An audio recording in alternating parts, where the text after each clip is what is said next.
He won't? He hates me. No, he doesn't hate you at all. Does, too. He says I'm a termite. Termite? I'm not a termite. I'm not a termite. Of course you're not. What's a termite? A termite is a little bug that eats wood. And that's not you. Russ? Yes, sir? Come down here. Squealed, huh?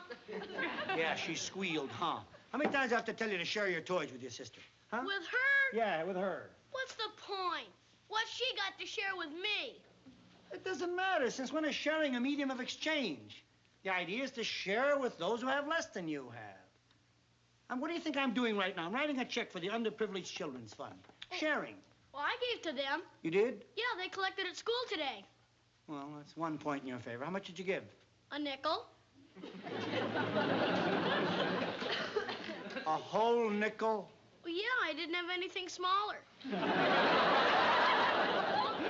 Sit down, son. You two sit over there. I think you kids have to be told a little bit about sharing. I don't understand this at all. Now listen to me and remember this as long as you live. If you want to be happy, I mean really happy, you can do it only by making others happy. And you do that by sharing, giving of yourself, of your possessions. Remember that. And it applies not only to people, but to nations. Our great nation shares with nations who have less than we have. And that way we show our love, and it makes us happy. You understand what I mean, son? Yes, sir. Now go out in the park and play. Okay. Come on, Linda. Kathy! Yeah? Sweetheart, when's dinner? It's all ready. I'm just waiting for the kids to get back from the park. I wonder what's keeping them. Hi, Dad. It's about time you showed up. Where you been? You're holding dinner. Well, Daddy, Yeah? you meant what you said about sharing, didn't you? Of course I did. And people who have a lot should share with people who don't, right? Absolutely. That's what I thought. Come right in, Mr. Kentucky. Well, thank you, little buddy.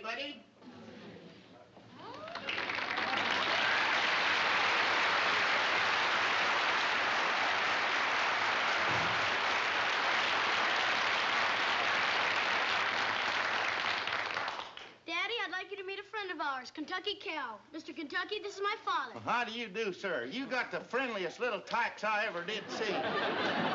Well, they're as friendly as two fleas that's got their own dog all to themselves. Well, thank you very much.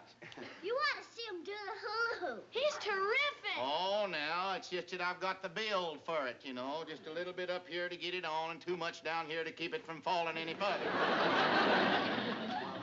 See, well, it's very nice of you to walk the children home. You better wash up for dinner, kids. Come Okay, come on, Mr. Kentucky. I'll show you where we can wash up. What? I want to wash him up. What do you mean you want to wash them up? He's staying for dinner. What? Yeah, we invited him. You sure do raise your children to be generous. Yeah, I guess you might say they're a little generous. Well, come on, Mr. Kentucky. I'll show you where the bathroom is. I want to show Yeah, let her show him. I want to talk to you for a minute. You know, I've had dinner ready for... Mr. Kentucky, this is my mommy. Well, how do you do, ma'am? I do. I'll declare.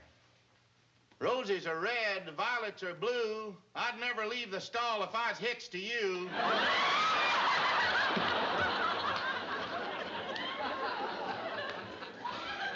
Who's that?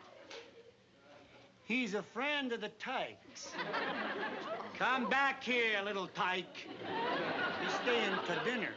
Well, how come? I don't know how come. Ask him. Well, Mr. Kentucky didn't have any place to go to eat dinner tonight, so we invited him to share ours.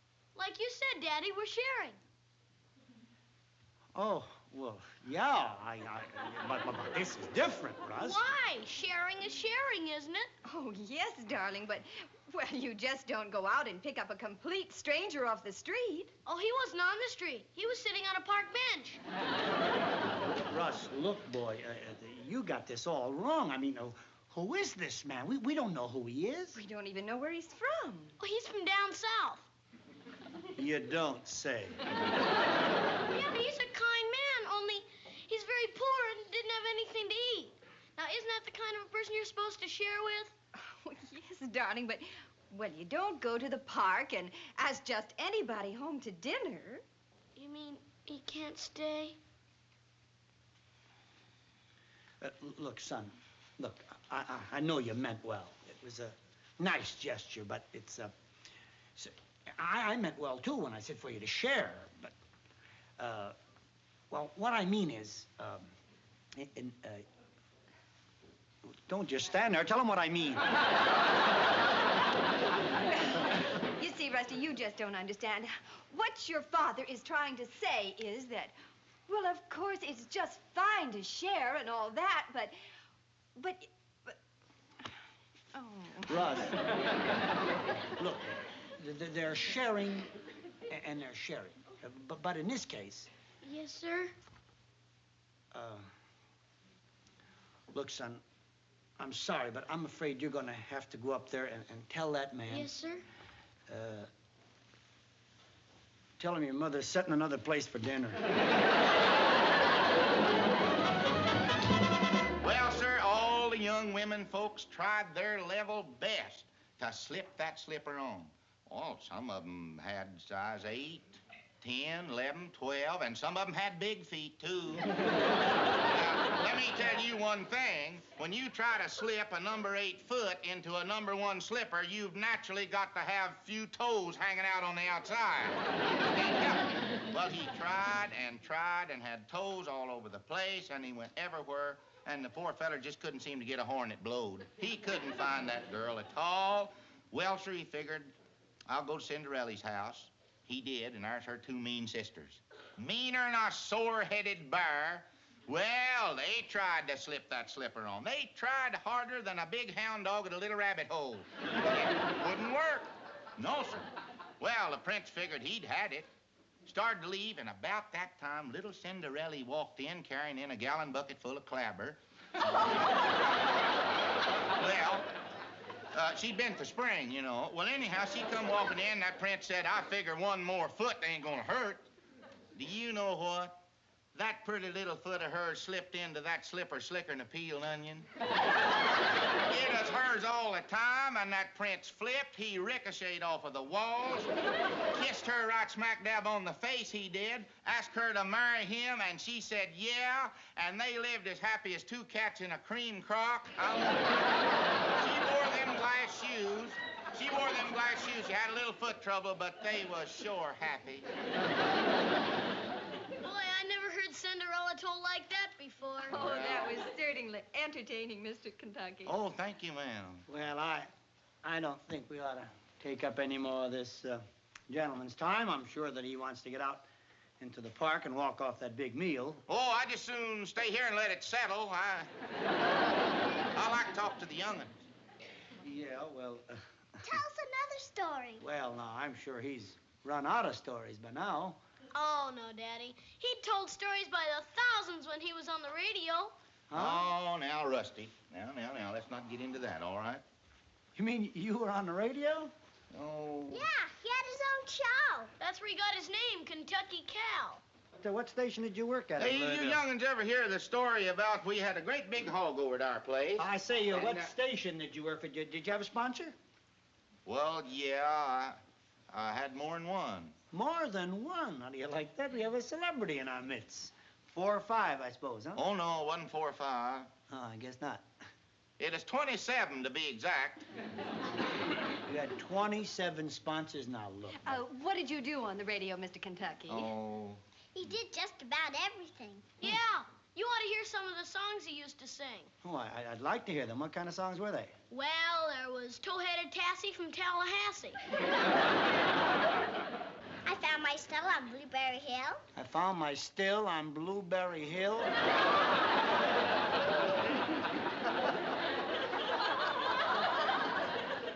Yeah, and there was, My Girl is a Peach, if you don't mind the fuzz.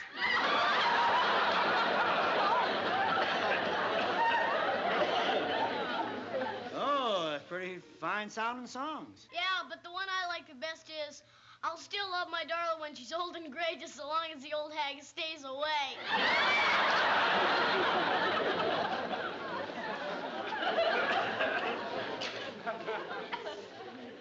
I just must say, those are all in the top 10, I'm sure.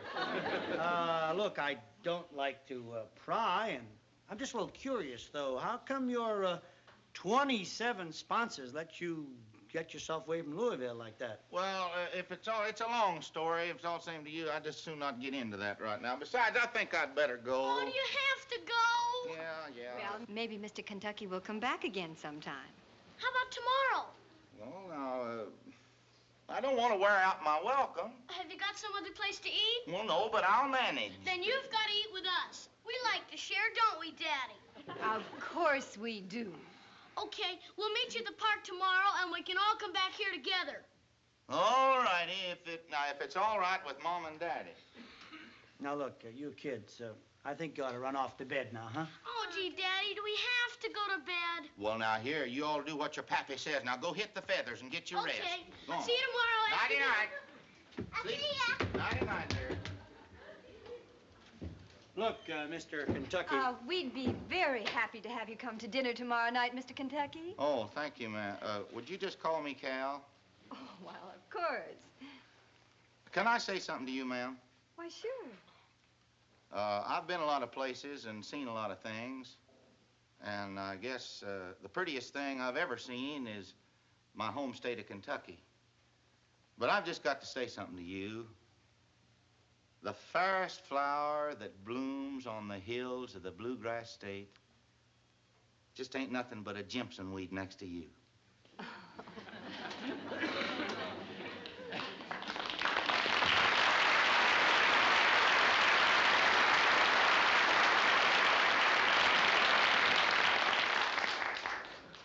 Big phony. Phony? Oh, honey, you know me. I'm a pushover for any panhandler. If a guy is down on his luck and wants to mooch a few meals, it's okay with me. But filling the kids with stories about being a star on the radio with 27 sponsors, well, you saw him. Does he look like a star from the radio? What a phony. Why, really, Danny Williams, how can you be jealous of that poor man? Who says I'm jealous? I just say he's a phony. Well, I think he's very sweet. Why, 'cause he said you're prettier than a weed?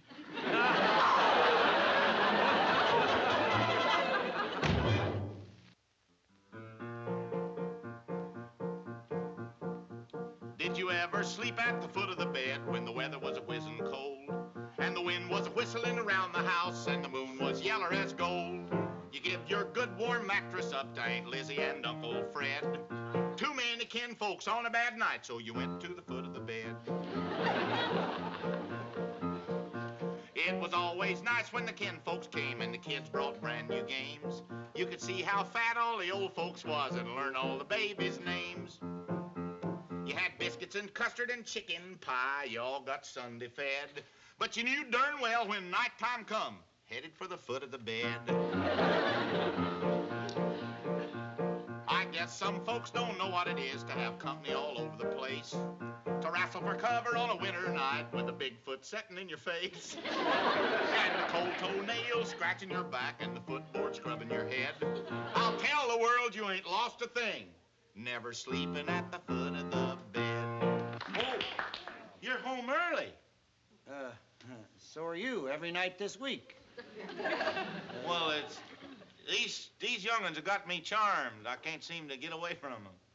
Yeah, well, if they're in the mood for music, I got a brand new song. Come over here. Oh? I want you to hear this song. I think your kids are going to like it. Excuse me. Oh, yeah. Listen to this. It's only right to tell you, Pappy, we don't cotton to them there city slicker tunes.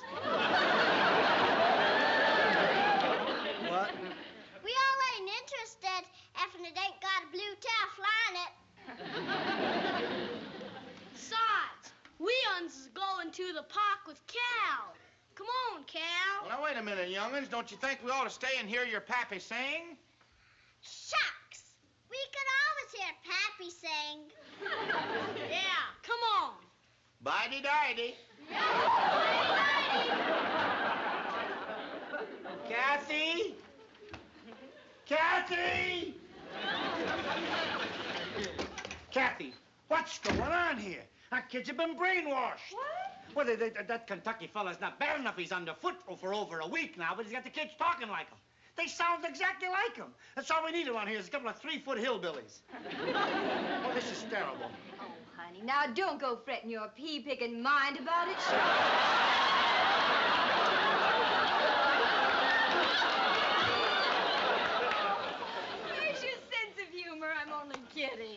Got no time for humor with this guy.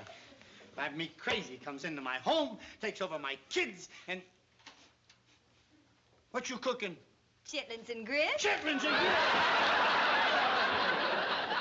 What's going on in this house? Yesterday it was hush puppies and corn pone. And the day before it was mustard greens and hog jowls. Sow belly. Sow belly. Whatever happened to lasagna, to pizza, to hot tamales, good old American food? Now, honey. Terrible.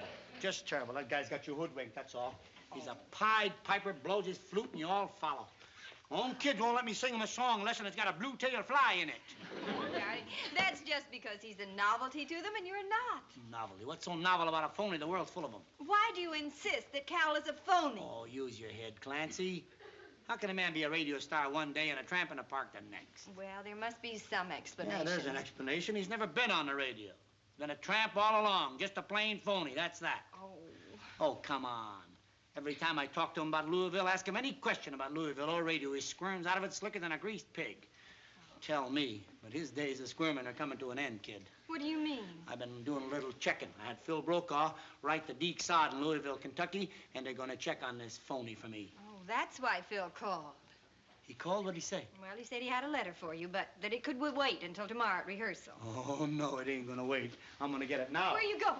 I'm going to get that letter right now. Oh, honey, why don't you forget the letter and, let it be. He probably won't be here much longer anyway. You're telling me he won't be. When I get that letter, it'll be the end of that mountain moocher. And when he goes out the front door, them ever-lover chitlins are going out the back.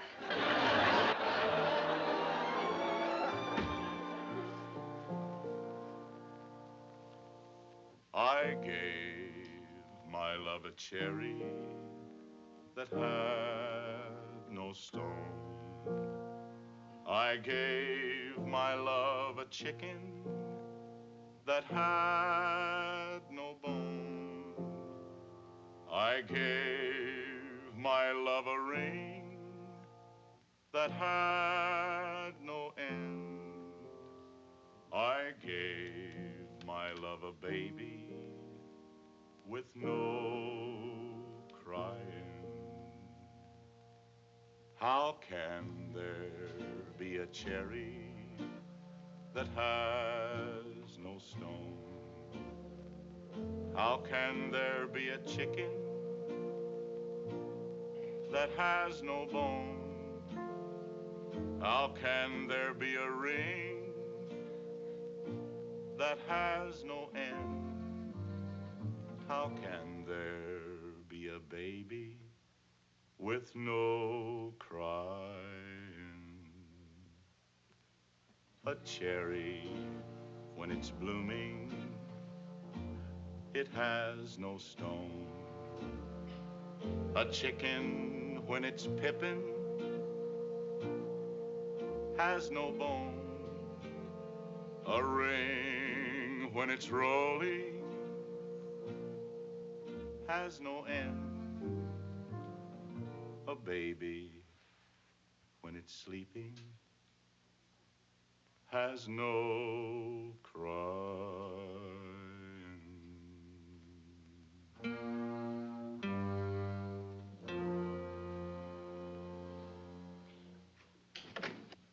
Oh, there's your daddy.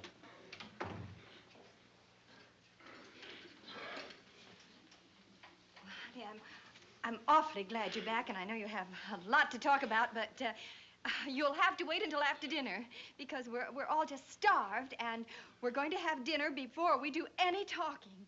And, you know, I burnt the chitlins, and I want you to come out in the kitchen and help me whip up something else. Come on, darling. Give me a hand. Now, you just listen to me, Danny Williams.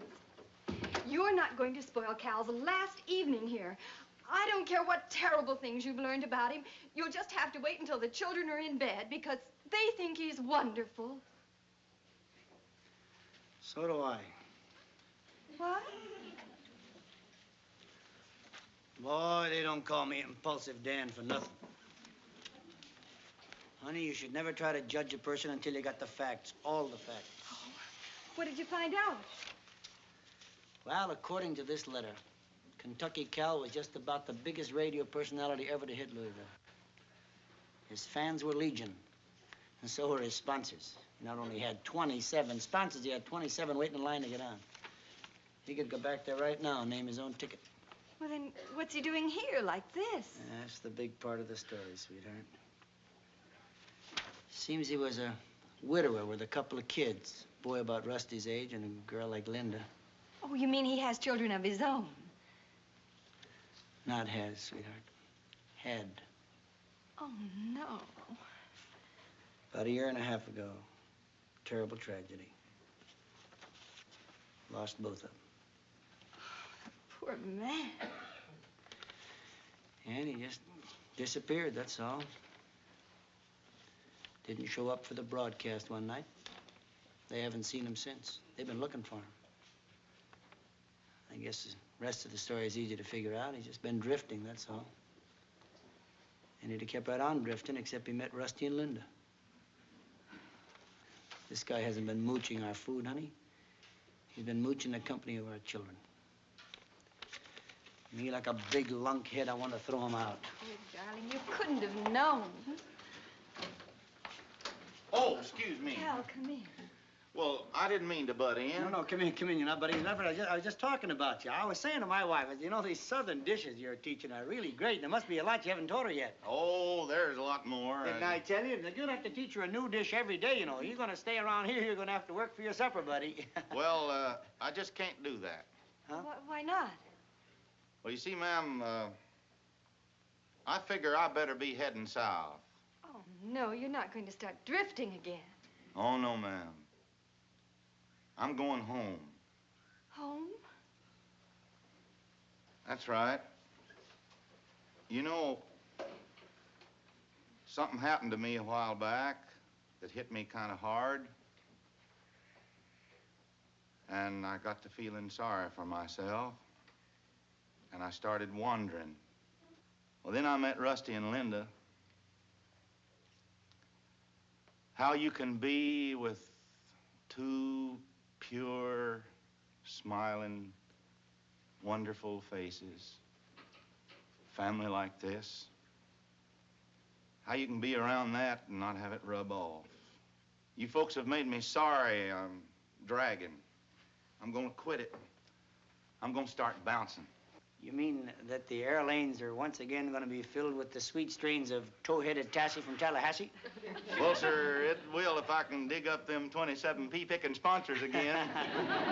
Hey, let's quit talking about me. Let's see if I can doctor up these burnt chitlins over here. Come here, what? Burnt? Why, bless your little thumping gizzard, they're not burnt. They're just a golden brown to seal in their succulent goodness. Well, then I guess dinner's all ready. Yeah. I'll call the kid. Hey, let me call them, will you? Go ahead. Hey, young'uns. Woo-wee! Come and get it or I'll pour it in the trough. Come